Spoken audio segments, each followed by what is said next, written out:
Welcome to the Melvin Breakdown, where we take a look at a new Magic the Gathering mechanic, or look back at an old one, and see how it holds up. Today we're looking at Undergrowth, the newest mechanic for the Golgari Swarm in Guilds of Ravnica. It's time for the dead to stand up and be counted, but does this signal a new era of dominance for the Golgari, or does Undergrowth underwhelm? Let's take a look. Please note, this isn't strictly a review. We examine our mechanics on the following 4 criteria: utility, resonance, prevalence, and power. Some of these might be more important to you as a player than others, and you can draw your own conclusions from what we discover. But let's start with how it works. Undergrowth is an ability word. This is not the same thing as a keyword such as mentor, because the words themselves aren't actually part of the rules. In fact, there's a specific rule to say that they aren't part of the rules. They don't call them the comprehensive rules for nothing. So what's the point of an ability word? Well, they're used in cases where the mechanical effects are variable, but unified under a common theme. In Undergrowth's case, all the effects count the number of creature cards in your graveyard, then do something with that number. Crowl Foragers gains you life equal to that number when it enters the battlefield, while Molderhulk gets cheaper to cast. These effects are written differently and interact with different aspects of the game, and so can't be unified under a keyword. But you can think of an ability word as a kind of tag, as it helps the players learning the cards to recognise the similarities. Ability words naturally have a huge design space, because they're more of a theme than a rule, in this case, creatures in your graveyard. However, the designers of Guilds of Ravnica chose to put some more limitations on the mechanic. For one, all the effects are scaling rather than a threshold. There are no cards that turn on when you reach a certain number, they just gradually increase in their effect. For another, they're all one-shot effects. They don't change as you add more creatures to your graveyard. This is smart because while it closes off some design space, it also helps give the mechanic a meaningful identity. This is something that ability words have struggled with in the past, with imprint being a classic example. So for design space, it's a big tick. And for decision space, also a big tick. There's almost never a situation where you don't want your Undergrowth number as big as possible, but the actual paths to making that happen are myriad and interesting. There are discard and sacrifice outlets, as well as good old-fashioned creature combat. When a Golgari player swings at you with what seems like a bad trade, you have to consider, are they holding a combat trick?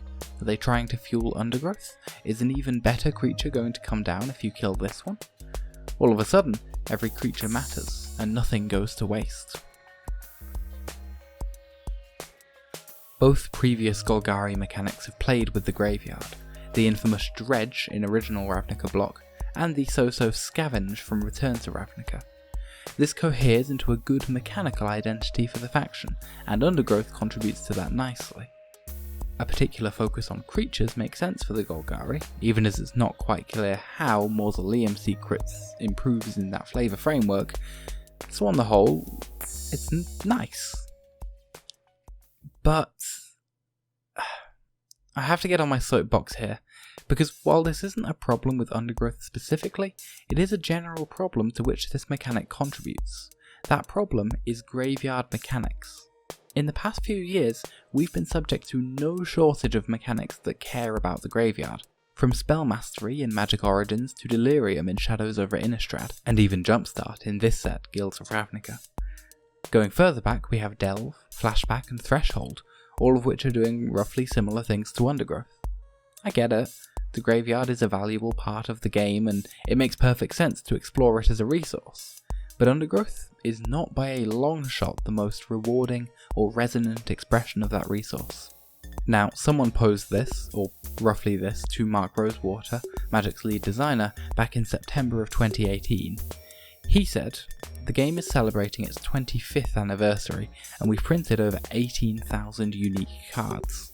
Finding mechanics that we've never done before on any cards should be seen as a cool thing that occasionally happens, rather than something to be constantly expected." And that's fair enough.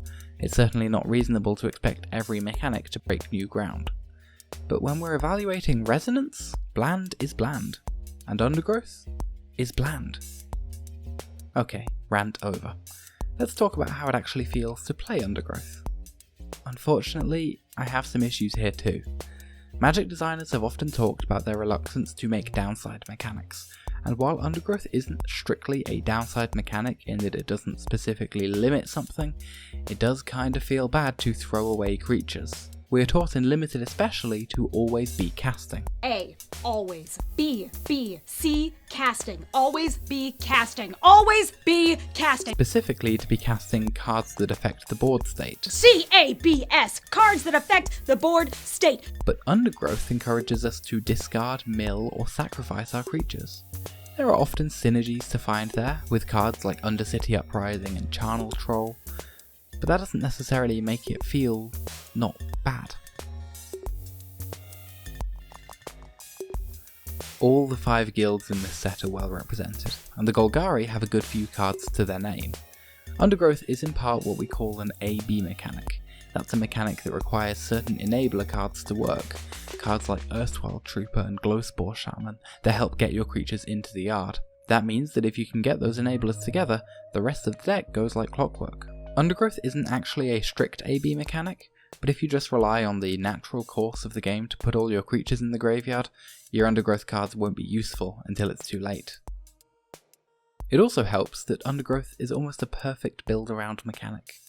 To state the obvious, when you work to make one Undergrowth card better, all the others get better too. They're working off the same number, so they work together, and it's easier to make your deck go off in the long run. When all your cards are gradually improving over the course of the game, that's a clear signal, especially to new players, that this archetype is viable. Undergrowth cards don't specifically do much to work with the Selesnya in this set, in particular because that guild's token strategy doesn't count towards Undergrowth at all, but the real friend of the Golgari here is Dimir and their powerful Surveil mechanic. This is one of the best ways to get those creatures into the graveyard because you actually get to choose which ones you put there. The Sultai combination is a popular one, and for good reason. Undergrowth is a perfectly solid option for Guilds Limited, though few cards have made a splash in any constructed formats. Really, the only one is Crowl Harpooner as a possible sideboard in the Golgari mid-range deck. The story is better in Limited, with 3 legitimate bombs in those colours, and 1 just really great card, Lotleth Giant. This card just ends games, and if you're building the Undergrowth deck, you really can't go wrong with it. When we break down a mechanic's power, one useful tool is to look at the floor and the ceiling of a card. That is to say, what happens in the best case scenario, and in the worst case. The ceiling is fine, and again really good on cards like Lotleth Giant, where you can just win, but the floor is a bit of a problem. If your Undergrowth number is 0, many of these do very little, and a couple of them do literally nothing. When you start evaluating these cards without their Undergrowth ability, they look quite a lot worse. And the real problem here is that this isn't a hypothetical. Every game of Magic starts with no creatures in the graveyard, so you're always building from nothing. That makes that flaw a legitimate problem, and a hard one for the mechanic to overcome in cases of mana screw.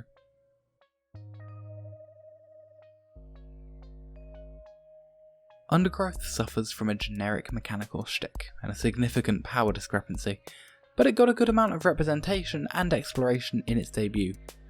Will we see it again? I doubt it. The mechanic got a good showing, but I think it's staying in the grave for good.